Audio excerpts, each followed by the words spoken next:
Stormweaver is the master of the elements, and Fireball Leveling build showcases that perfectly.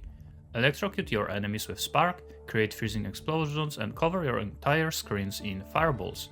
During all of that, your enemies are constantly frozen, allowing you to kill them much easier. Welcome to the Maxroll channel, I am your host Zen M, and this is my Fireball Leveling guide for Stormweaver in Path of Exile 2.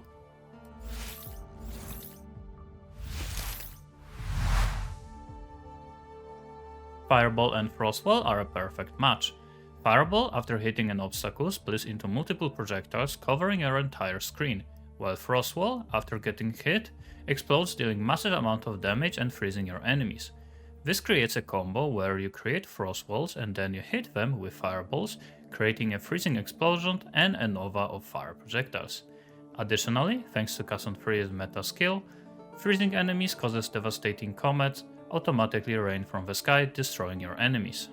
Fireball naturally deals fire damage, but thanks to Blue Flame Bracers, its damage gets converted to cold, allowing you to scale the damage both of Fireball and Frostwall with the same cold modifiers. One big exception though is the level of skills, because converting damage does not change the Fireball skill tag from fire to cold, so make sure you equip a weapon with +2 level of all spell skills rather than to level of cold spell skills. All of the footage you see here in the background is without these gloves, so they are not mandatory for this build to work, but they are extremely powerful and cheap, so make sure to save up a few exalts and buy them as soon as possible. Unfortunately, you don't start the game with Fireball and Frostwall, and do not confuse Fireball with Firebolt, these are two completely different skills. Use Spark, supported with Unleash, and Control Destruction as the main source of damage throughout Act 1 and 2. Combine it with Flame Wall to increase the damage of projectiles that pass through it. Supporting it with Fortress is especially important during boss encounters to cover more area with fire.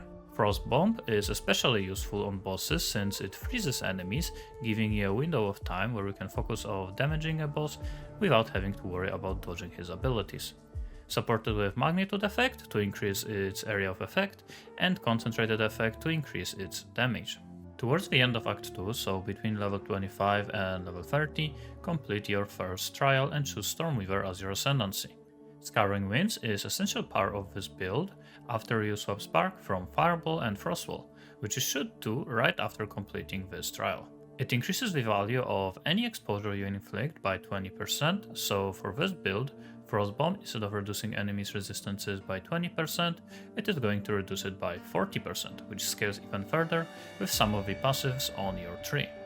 To complete the swap from Spark to Fireball and Frostwall, find 2 copies of level 9 uncut skill gems, which should happen right at the end of Act 2, or if you are unlucky, at the beginning of Act 3.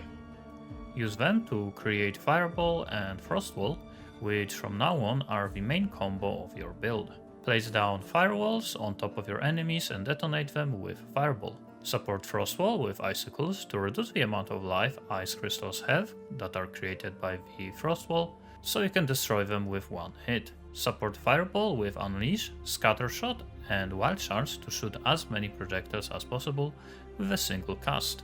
While fighting bosses and rare monsters, place down Frostbomb to apply exposure and Flame Wall to increase the damage of Fireball projectiles passing through it. Once you kill Ignadug, who resides in the Azak Bog, in Act 3 you increase your maximum amount of spirit to 60. This allows you to use Cast on Freeze, which you combine with Cold Snap for additional damage. The way it works is that every time you freeze, you build up energy, which is automatically spent to cast supported skill, which in our case is Cold Snap. Comet is another great choice of a skill to proc automatically, so once you obtain it at the end of Act 3, use it instead of the Cold Snap. It is going to be casted less often, but when it does, it deals devastating amount of damage. Impetus Support is a great choice for Cast on Free setup, because it increases the amount of energy you generate, increasing the frequency of casted Cold Snaps or Comets. For your passive tree, make sure to start with the left side, passing through the Path of Storm to increase damage of your Spark. Once you swap to Fireball and Frostwall, change it to the Path of Winter to increase your cold damage instead.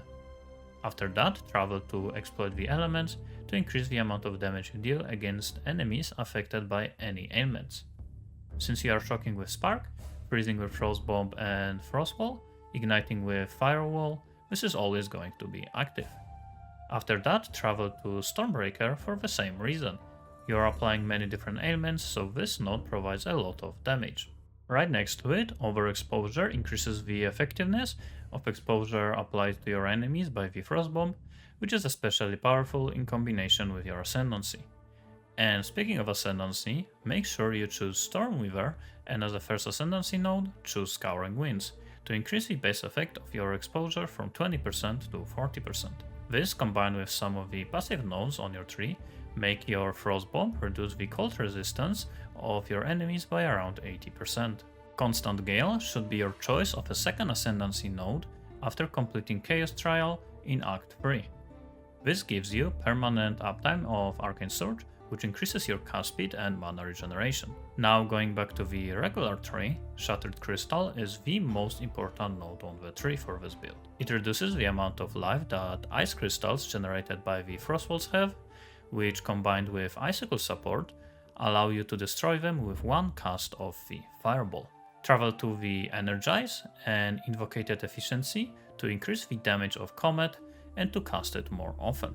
After you finish with this part of the tree, start allocating Energy Shield nodes. This should happen in Cruel difficulty, and good news is that your build is pretty much complete at this point. From that point on, focus on building your defense by equipping items with high amount of life, Energy Shield, capping your resistances, and allocating Energy Shield nodes on the passive tree.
I hope that you will enjoy this build, and I am positive that it will help you reach the endgame in no time. So thank you for watching today, and see you next time.